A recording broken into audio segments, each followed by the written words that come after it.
Good morning, Reed here. Thanks for joining me today. I'm at my home space today, and I thought I'd give you a little walk through my backyard chicken zone to see what's happening here. So, got a couple birds feeding the internal feeder, and a nice amount of bedding in here for the winter. Now I just topped off the area under their roosting bars. And the black stuff is some char that I put up there. I'm making the char on my wood stove. And I took a bunch of material that was down here on the first floor and moved it up here. One of the things I like about the two different levels like this is that when I dump a whole bunch of material up here, they scratch through it and it is more fluffy down here, since this is just like a zone where they can come in and hang out and, you know, be chickens or whatever. Outside this window space, I can, this is some hardware cloth that's just on with some staples, and that's my manure pile from last year. I clean this coop out once a year. That's my automatic door space there, which is going amazing. I highly recommend that if you're going to have chickens, that you have an automatic door. I mean, I love getting to come out here when I'm ready to give them feed and everything. And not have to come out at night to close it. So you can see that little unit on the side of the wall there. It's kind of gray. That's the brains of it. It pulls it up and down. And this is an old tub that's going to actually get out of here probably this next year. Let's walk around. So this leaf matter, I'm going to come in with my leaf blower and just blow all that off in a moment so it's ready for the winter, because we shouldn't have any more leaf fall now. It's just a random tub of water that I keep back here for them to play with. I've added in this, it's really just too small of a chain link fence on the ground to help, because it's kind of steep here, to add extra traction. Then I got this IBC container. I'll step aside and I'll show you a better view. Here's the chickens. They're enjoying the food scraps and a bunch of feed that I put out here for them already. And you can see that they are really like changing the slope of the land here, to which I'm going to add along that back fence line some more fencing along the ground, so that way the roots of the trees are better supported. So there's my couple of water tanks that I've been using this year. Hey, son. And that system's been going great. We'll see how it does in the winter, whether any connections blow out on it, because, you know, water expands, but I think it should be pretty good. And up there at the top, right at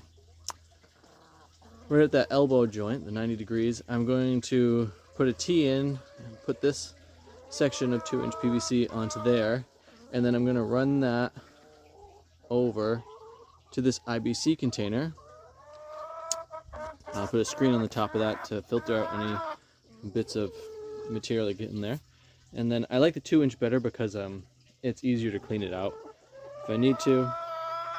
This outspout, I've got the components for that, and I'm going to connect a garden hose, and that will go inside the chicken coop to the water container that I have in there. That system in place. The chicken area ought to be sufficient with water for the year, which I'm really stoked on, because we're on rain catchment here, and I really don't want to have to be pulling water from the primary system to nourish the birds. So let's come back in and through. I'll show you a couple other updates in the backyard area. Hey, chicken. I think it's like, where did all my eggs go? Oh, I took them. So I need to deal with some rats in this area. Those bags there is more bedding. I'm getting 50 birds in January from one of my clients who like has their turnover happening.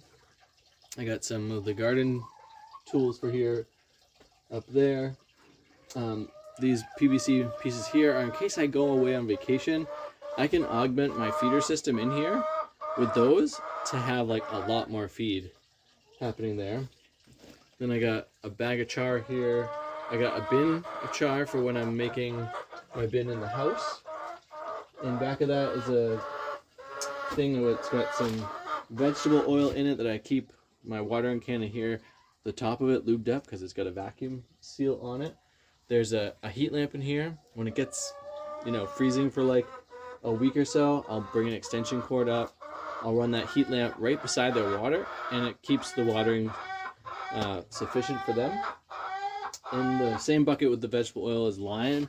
When I redo the coop, I add a bunch of lime onto the floor as like an extra absorber. You can hear the water here filling up the tote. And then, oh, look at that, there's a chicken even drinking from it. And yeah, out here.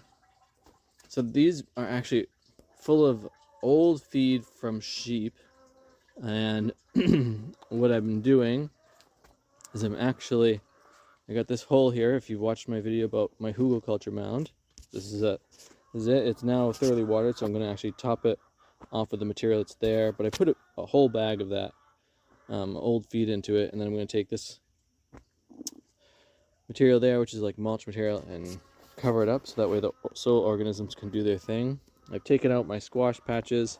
Now this bale of hay here actually had a decent amount of potatoes in it, so the hay bales do work, which is good to see here. And in this location, even though there's some nice plants happening right now, I'm going to actually dig this up and form a triangle bed here, and I'm going to form a rectangular bed in this zone between that thing of hay there and right about there where my finger seems to be touching.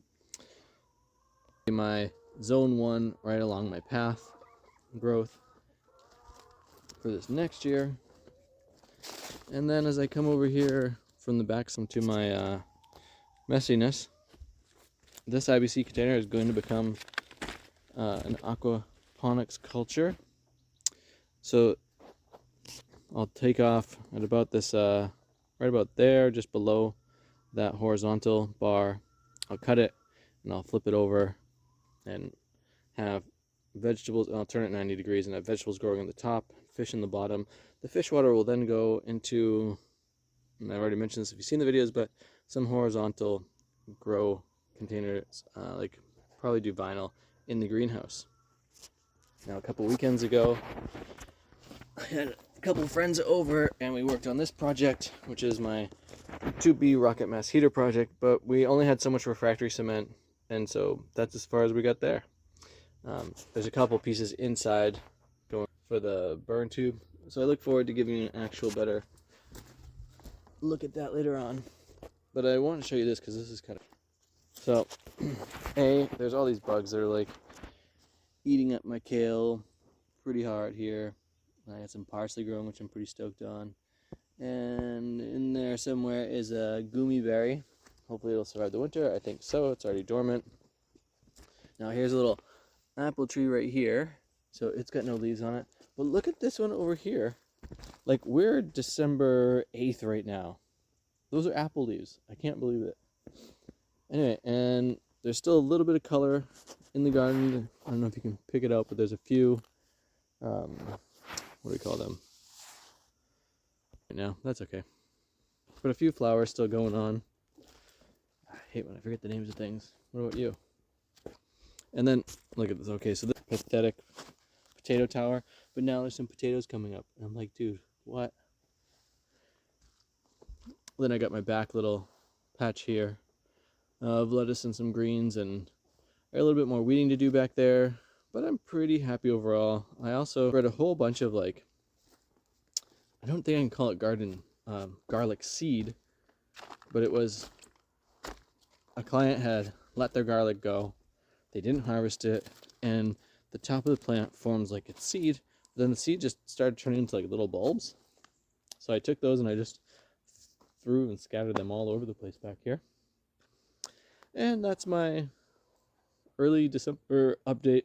This will probably be the last update I give you for this back area until probably around the spring or so. Hope you all have everything in order for your own winters, and that your food supply stays in a good way for you. Have too much fun.